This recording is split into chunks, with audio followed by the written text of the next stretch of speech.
Bonjour. Alors, que faut-il retenir de ce MOOC?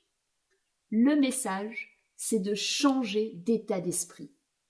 Vous avez découvert, appris, vous avez écouté des vidéos, mais il ne s'agit plus d'appliquer, il ne s'agit pas de répliquer, il s'agit d'expérimenter.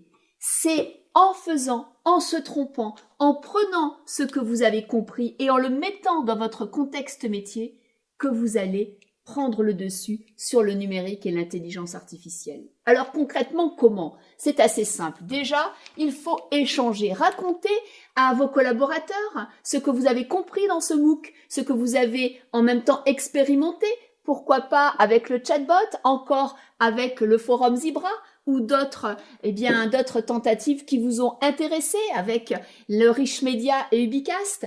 Échangez parce qu'en formulant, vous serez déjà en train de vous transformer.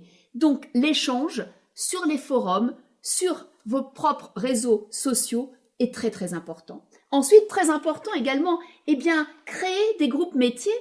Essayez de discuter de façon informelle et hacker ce que vous faites.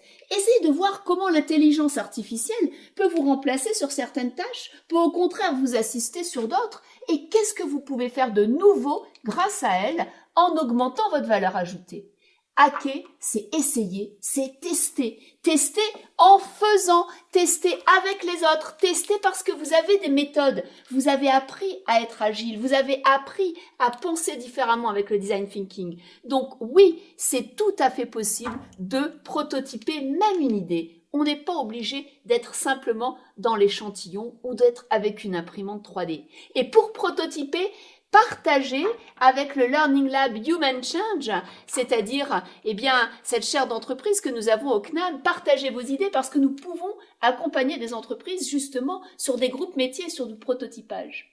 L'important, vous l'avez compris, l'important c'est que vous changez d'état d'esprit, c'est que vous osiez, ça c'est très très important, parce que si vous voulez que demain votre métier soit au cœur de ce que vous savez faire et de ce que vous pouvez faire, si vous ne voulez pas que l'intelligence artificielle vous dise ce que vous devez faire, alors prenez votre métier en main et c'est à vous maintenant de réfléchir à ce que vous pouvez faire avec l'intelligence artificielle.